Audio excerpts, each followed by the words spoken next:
할렐루야. 2025년 3월 20일 참소망의 아침이 밝았습니다. 오늘 찬송가 521장 구원으로 인도하는을 함께 찬양하시며 예배로 나아가겠습니다.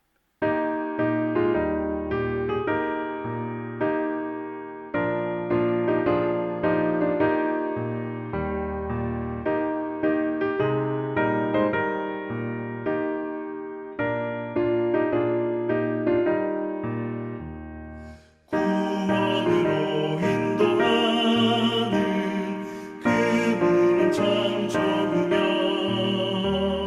생명으로 인도하는 그 길은 참 험하니 우리 몸에 지워있는 그 더러운 죄짐을 하나 없이 벗어놓고 힘써서 들어갑시다. 구원으로 인도하는 그 좁은 문 들어가 영생으로 인도하는 그 생명길 갑시다.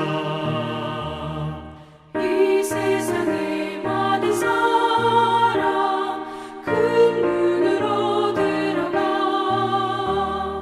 넓은 길로 갈지라도 멸망으로 끝나니 세상은 행복의 영화 모두 내어버리고 주의 말씀 순종하여 그 생명길로 갑시다. 구원으로 인도하는 그 좁은 문 들어가 영생으로 인도하는 그 생명길 갑시다.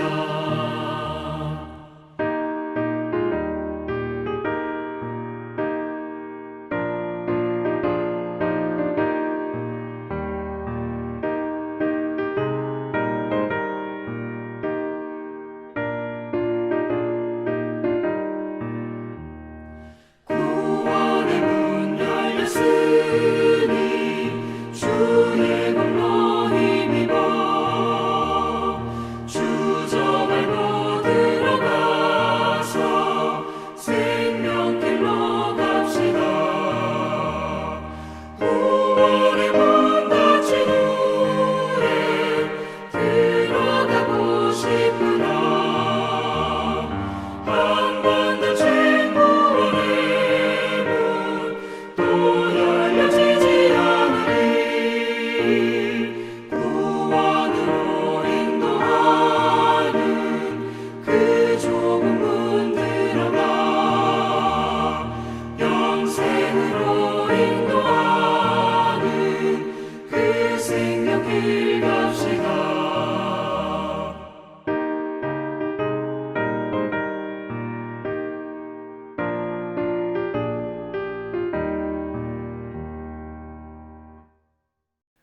주님께서 오늘 우리에게 주시는 말씀은 누가복음 13장 1절에서 21절까지의 말씀입니다.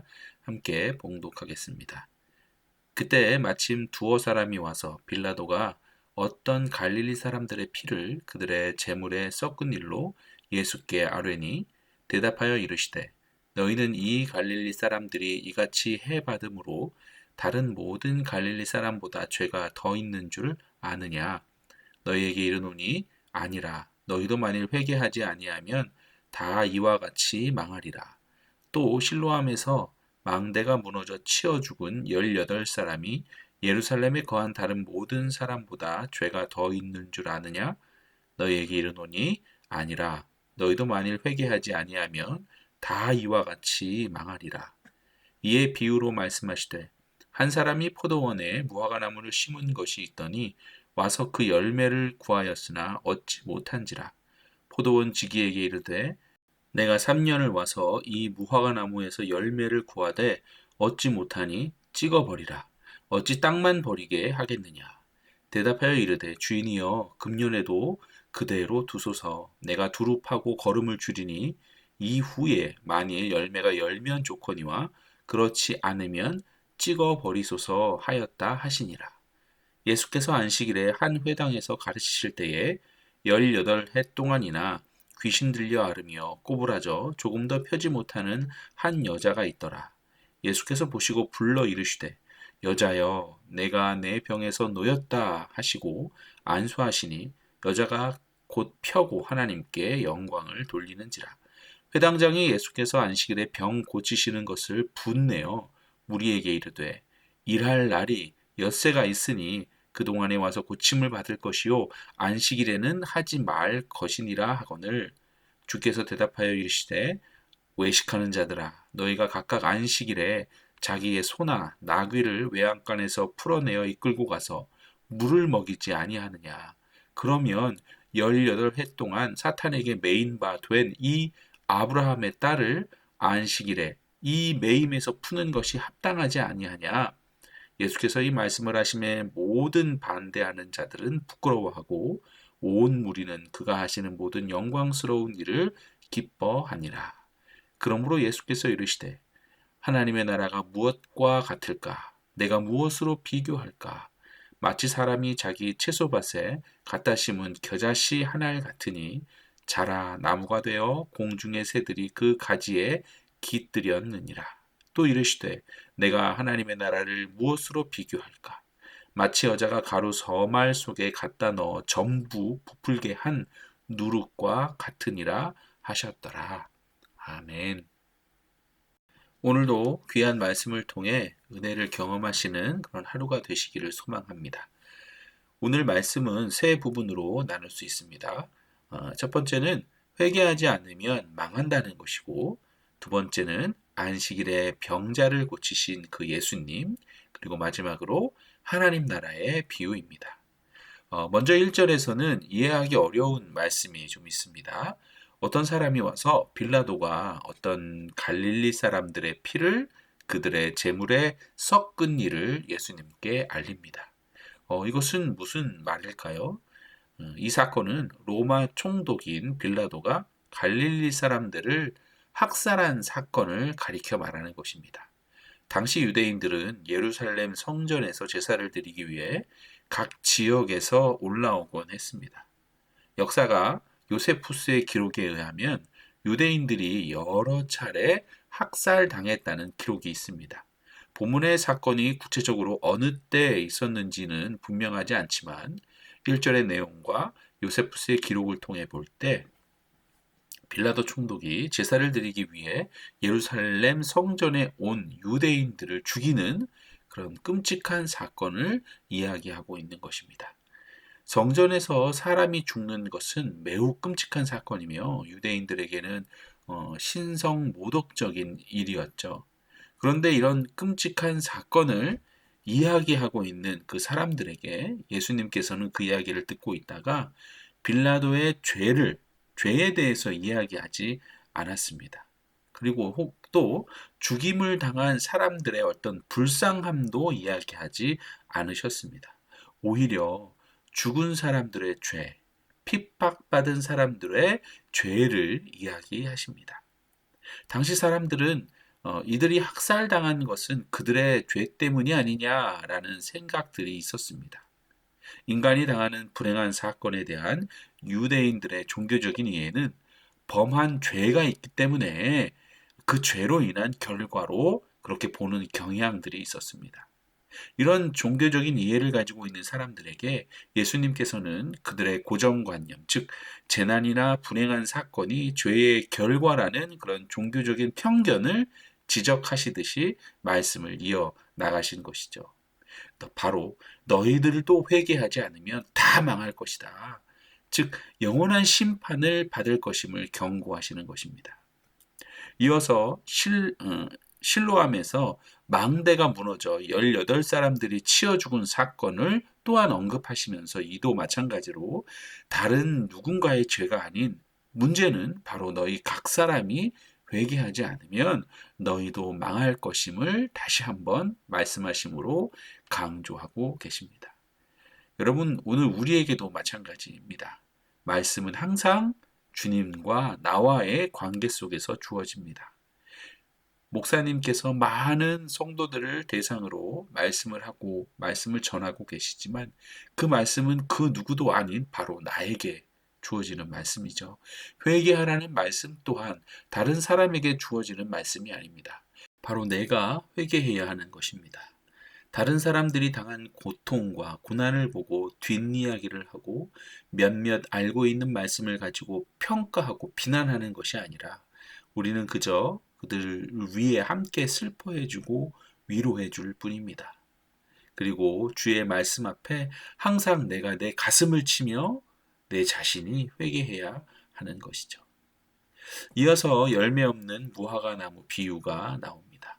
여기서 무화과 나무는 이스라엘과 개인의 영적 상태를 상징하고 있습니다.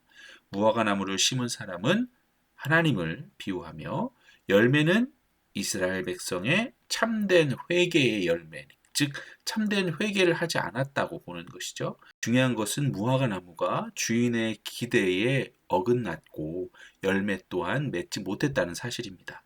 예수님의 공생의 기간인 3년 동안 여전히 이스라엘이 회개하지 않은 것이죠. 주인은 무화과 나무를 찍어버리려 하지만 포도원지기, 즉 예수님은 1년을 더 기다려달라고 주인에게 간청합니다.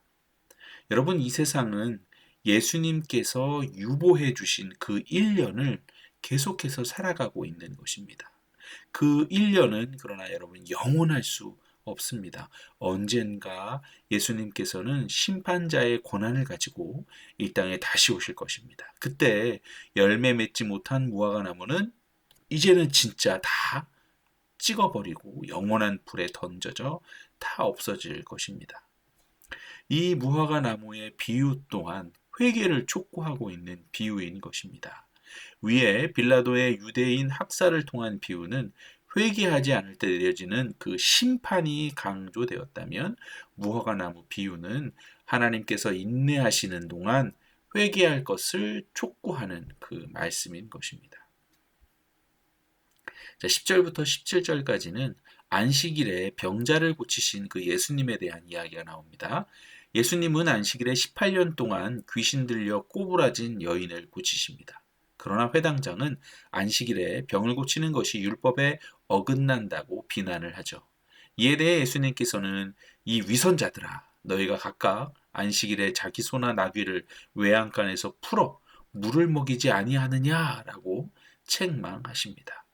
마가복음 2장 27절에도 안식일이 사람을 위하여 있는 것이요 사람이 안식일을 위하여 있는 것이 아니니라 라고 말씀하고 있습니다. 여러분, 안식이라는 율법보다 더 중요한 것은 하나님의 자비와 사랑인 줄 믿습니다. 율법보다 더 중요한 것은 사람의 생명을 살리는 것입니다. 하나님 나라의 은혜는 규칙이 아닌 생명을 살리는 데 초점이 맞춰져 있는 것이죠. 자, 이제 마지막으로 18절에서 21절은 하나님 나라의 비유를 말씀하고 있습니다. 겨자씨 비유와 누룩 비유인데요. 이 두 비유 모두 뜻하는 바는 하나입니다. 그것은 하나님 나라는 겉으로 보기에, 우리 눈으로 보기에는 작아 보이지만 결국은 겨자씨처럼 점점 커져서 온 세상에 영향을 미치게 될 것이며 누룩처럼 모든 것을 변화시키는 능력을 가진다는 것입니다. 우리가 품고 있는 이 믿음이 그렇다는 것이죠. 이 믿음은 우리 스스로가 생각하기에 작게 여겨지지만 우리가 하나님을 계속해서 바라보면, 하나님 나라를 기대하면 온 세상에 영향을 미칠 만큼 자라날 것입니다. 그리고 이 작은 믿음을 통해 나도 변하고 다른 사람들도 변화시키게 될 것을 여러분 믿으시기 바랍니다. 이것이 하나님 나라이며 바로 우리가 이런 하나님 나라의 백성들임을 기억하시고 자부심을 갖기를 소망합니다. 자, 오늘 말씀의 내용은 세 가지라 말씀드렸었죠. 첫째는 모든 사람은 회개해야 합니다. 누군가의 잘못이나 고난을 보며 평가하는 것이 아닌 우리 자신을 하나님의 말씀 앞에 항상 비춰보아 회개하는 자들이 되어야 할 것입니다. 또한 예수님께서는 그 심판을 유보해 두셨습니다. 회개하지 않는 자는 결국 심판받게 됩니다. 1년이라는 이 기간이 어떻게 될지는 모르지만 유보해 주신 그 시간 동안 한 영혼이라도 더 예수님의 말씀과 복음을 들을 수 있도록 우리가 열심히 전해야 할 것입니다. 두 번째는 안식일에도 생명을 살리는 이 하나님의 사랑과 은혜가 우선임을 기억합시다. 마지막 셋째는 하나님의 나라. 우리의 믿음이 작게 여겨질 수도 있지만 결국 하나님의 나라는 무너지지 않으며 세상을 변화시킬 것입니다. 우리가 이것을 신실하게 믿으며 이 시간 함께 기도하도록 하겠습니다. 할렐루야. 하나님, 오늘도 귀한 말씀으로 우리를 변화시키시니 참으로 감사를 드립니다. 우리의 믿음이 작고 연약할지라도 겨자씨처럼 자라나고 누룩처럼 변화시키는 능력을 믿고 이 세상 속에서 복음을 증거하는 자들이 모두 될 수 있도록 인도하여 주시옵소서. 회개하지 않으면 망할 수밖에 없습니다. 한 영혼 한 영혼들을 소중하게 여겨 만나는 사람들에게 예수님의 참된 생명, 복음을 전하는 참소망의 모든 가족이 되기를 주님의 이름으로 축복합니다. 오늘 하루도 말씀 안에서 승리하기를 소망하며 예수 그리스도의 이름으로 기도드리옵나이다. 아멘. 자, 오늘 RBBB 말씀은 사사기 11장과 12장 말씀입니다. 제11장. 길르앗 사람 입다는 큰 용사였으니 기생이 길르앗에게서 낳은 아들이었고 길르앗의 아내도 그의 아들들을 낳았더라. 그 아내의 아들들이 자라매 입다를 쫓아내며 그에게 이르되 너는 다른 여인의 자식이니 우리 아버지의 집에서 기업을 잊지 못하리라. 이에 입다가 그의 형제들을 피하여 돕당에 거주하매 잡류가 그에게로 모여와서 그와 함께 출입하였더라. 얼마 후에 암몬 자손이 이스라엘을 치려 하니라. 암몬 자손이 이스라엘을 치려 할 때에 길르앗 장로들이 입다를 데려오려고 돕당에 가서 입다에게 이르되 우리가 암몬 자손과 싸우려 하니 당신은 와서 우리의 장관이 되라. 너희가 전에 나를 미워하여 내 아버지 집에서 쫓아내지 아니하였느냐? 이제 너희가 환난을 당하였다고 어찌하여 내게 왔느냐? 이제 우리가 당신을 찾아온 것은 우리와 함께 가서 암몬 자손과 싸우게 하려 함이니 그리하면 당신이 우리 길르앗 모든 주민의 머리가 되리라. 너희가 나를 데리고 고향으로 돌아가서 암몬 자손과 싸우게 할 때 만일 여호와께서 그들을 내게 넘겨주시면 내가 과연 너희의 머리가 되겠느냐? 여호와는 우리 사이의 증인이시니 당신의 말대로 우리가 그렇게 행하리이다. 이에 입다가 길르앗 장로들과 함께 가니 백성이 그를 자기들의 머리와 장관을 삼은지라. 입다가 미스바에서 자기의 말을 다 여호와 앞에 아뢰니라. 입다가 암몬 자손의 왕에게 사자들을 보내 이르되 네가 나와 무슨 상관이 있기에 내 땅을 치러 내게 왔느냐? 하니 암몬 자손의 왕이 입다의 사자들에게 대답하되 이스라엘이 애굽에서 올라올 때 아르논에서부터 야복과 요단까지 내 땅을 점령했기 때문이니 이제 그것을 평화롭게 돌려달라. 입다가 암몬 자손의 왕에게 다시 사자들을 보내 그에게 이르되 입다가 이같이 말하노라. 이스라엘이 모압 땅과 암몬 자손의 땅을 점령하지 아니하였느니라.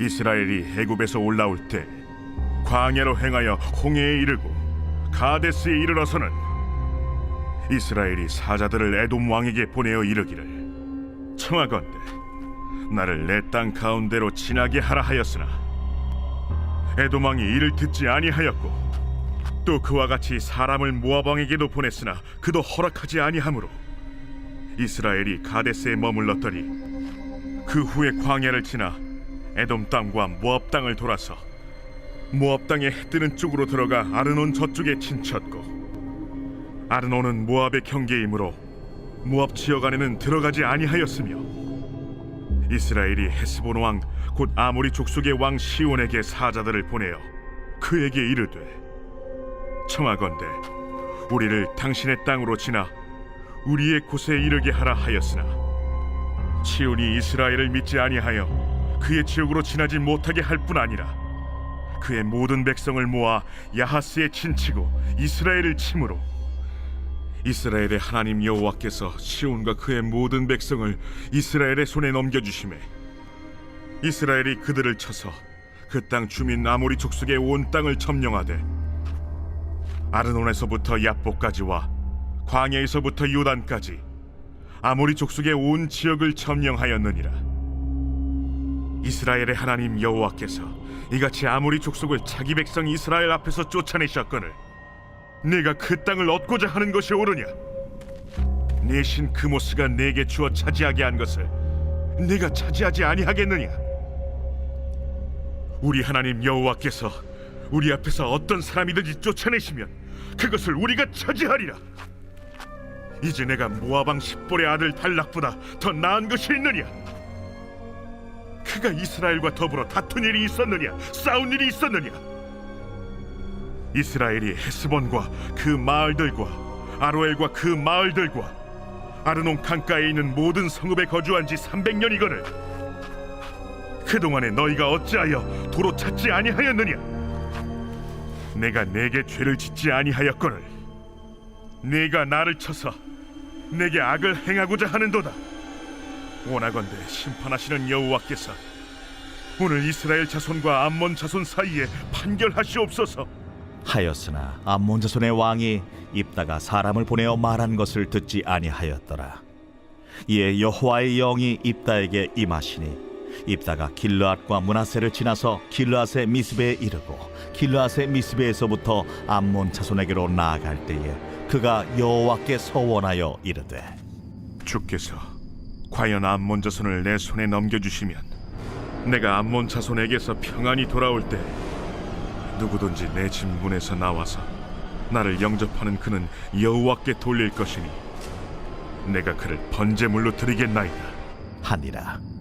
이에 입다가 암몬 자손에게 이르러 그들과 싸우더니 여호와께서 그들을 그의 손에 넘겨 주시매 아로엘에서부터 민닛에 이르기까지 20성읍을 치고 또 아벨크라밈까지 매우 크게 무찌르니 이에 암몬 자손이 이스라엘 자손 앞에 항복하였더라. 입다가 미스바에 있는 자기 집에 이를 때에 보라, 그의 딸이 소고를 잡고 춤추며 나와서 영접하니 이는 그의 무남 동료라. 입다가 이를 보고 자기 옷을 찢으며 이르되 어찌할꼬 내 딸이여, 너는 나를 참담하게 하는 자요 너는 나를 괴롭게 하는 자 중에 하나로다. 내가 여호와를 향하여 입을 열었으니 능히 돌이키지 못하리로다. 나의 아버지여, 아버지께서 여호와를 향하여 입을 여셨으니 아버지의 입에서 낸 말씀대로 내게 행하소서. 이는 여호와께서 아버지를 위하여 아버지의 대적 암몬 자손에게 원수를 갚으셨음이니이다. 이 일만 내게 허락하사 나를 2달만 버려두소서. 내가 내 여자친구들과 산에 가서 나의 처녀로 죽음을 인하여 애곡하겠나이다. 가라 하고 2달을 기한하고 그를 보내니 그가 그 여자 친구들과 가서 산 위에서 처녀로 죽음을 인하여 애곡하고 2달 만에 그의 아버지에게로 돌아온지라. 그는 자기가 소원한 대로 딸에게 행하니 딸이 남자를 알지 못하였더라. 이것이 이스라엘의 관습이 되어 이스라엘의 딸들이 해마다 가서 길르앗 사람 입다의 딸을 위하여 나흘씩 애곡하더라.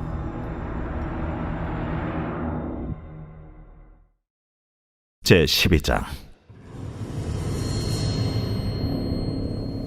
에브라임 사람들이 모여 북쪽으로 가서 입다에게 이르되 내가 암몬 자손과 싸우러 건너갈 때에 어찌하여 우리를 불러 너와 함께 가게 하지 아니하였느냐? 우리가 반드시 너와 내 집을 불사르리라.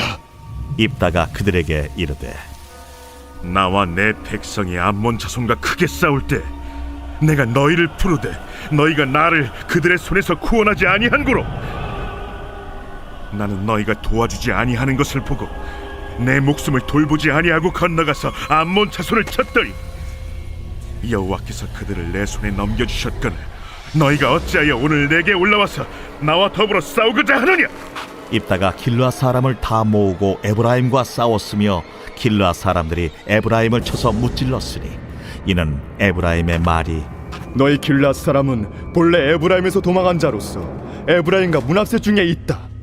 길르앗 사람이 에브라임 사람보다 앞서 요단강 나루턱을 장악하고 에브라임 사람의 도망하는 자가 말하기를 청하건대 나를 건너가게 하라 하면 길르앗 사람이 그에게 묻기를 내가 에브라임 사람이냐 하여 그가 만일 아니라 하면 그에게 이르기를 시볼렛이라 발음하라 하여 에브라임 사람이 그렇게 바로 말하지 못하고 시볼렛이라 발음하면 길르앗 사람이 곧 그를 잡아서 요단강 나루턱에서 죽였더라. 그때 에브라임 사람의 죽은 자가 42,000명이었더라. 입다가 이스라엘의 사사가 된 지 6년이라 길르앗 사람 입다가 죽음에 길르앗에 있는 그의 성읍에 장사되었더라. 그 뒤를 이어 베들레헴의 입산이 이스라엘의 사사가 되었더라. 그가 아들 30명과 딸 30명을 두었더니 그가 딸들을 밖으로 시집 보냈고 아들들을 위하여는 밖에서 여자 30명을 데려왔더라. 그가 이스라엘의 사사가 된 지 7년이라 입산이 죽음에 베들레헴에 장사되었더라. 그 뒤를 이어 스불론 사람 엘론이 이스라엘의 사사가 되어 10년 동안 이스라엘을 다스렸더라. 스불론 사람 엘론이 죽음에 스불론 땅 아얄론에 장사되었더라. 그 뒤를 이어 비라돈 사람 힐렐의 아들 압돈이 이스라엘의 사사가 되었더라. 그에게 아들 40명과 손자 30명이 있어 어린 나귀 70마리를 탔더라. 압돈이 이스라엘의 사사가 된 지 8년이라 비라돈 사람 힐렐의 아들 압돈이 죽음에 에브라임 땅 아말렉 사람의 산지 비라돈에 장사되었더라.